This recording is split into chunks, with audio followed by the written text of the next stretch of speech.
Сәлем қыздар. Бүгін бізде тирольский пирог дейді. Қазіргі кезде тренд болып жатқан. Ол үшін бізге сармайға мен бір ас қасық қант қосамын. Осымен шамалы взбивать етемін. Қыздар, мына сармайды қантпен араластырып алдым. Енді оған қаймақты ұнымызды қосамыз.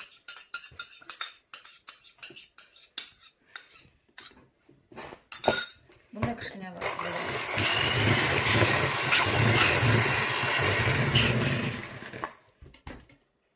Енді бұған бір жұмыртқамызды қосамыз.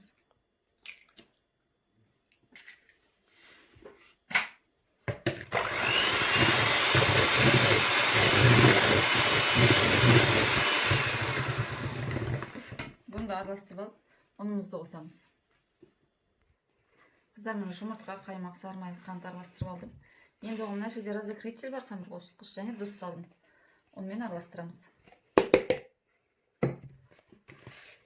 Сосын қамыр илейміз.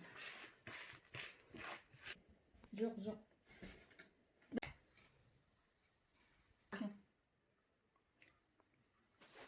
Қыздар, мынандай тесті болады, өте жұмсақ.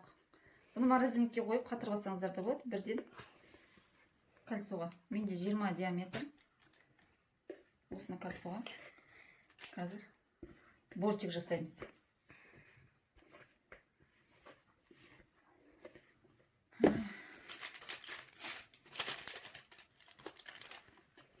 Балам, сен дұрыстап түсіріп тұрсың ба? Я. Равномерно распределять етеміз.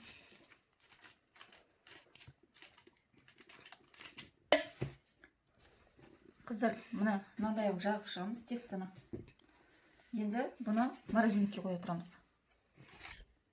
Қыздар, енді начинкасын дайындаймыз. Бізде алмұртпен, сүзбемен, сметана, кукурузный крахмал және бір жұмыртқа қосамыз.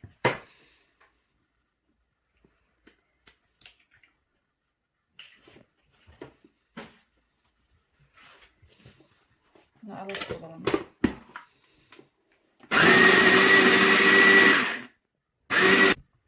Қыздар, бетіне салатын алмұртты сармай қантпен ертіп, осыған шамалы карамелизировать етіп аламыз.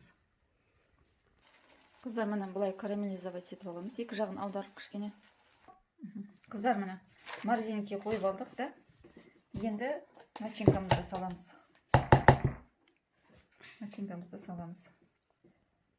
Ну, подожди, балам. Қыздар, мына начинкамызды салдық, иә. Қыздар, енді мына карамелизовать еткен немізді саламыз бетіне. Алмұртымызды.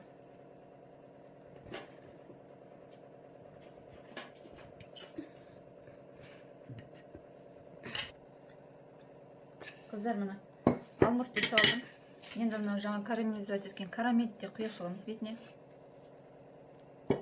Одан кейін менде асқабақтың дәндері. Соны себеміз. Миндаль жапырақтан. Миндаль дәндерін де себу болады. Грек жаңғағында сепсеңіздер болады.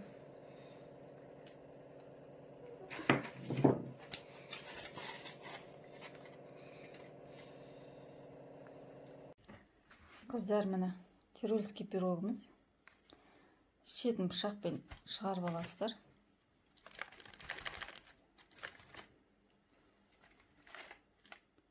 Бисмиллах деп.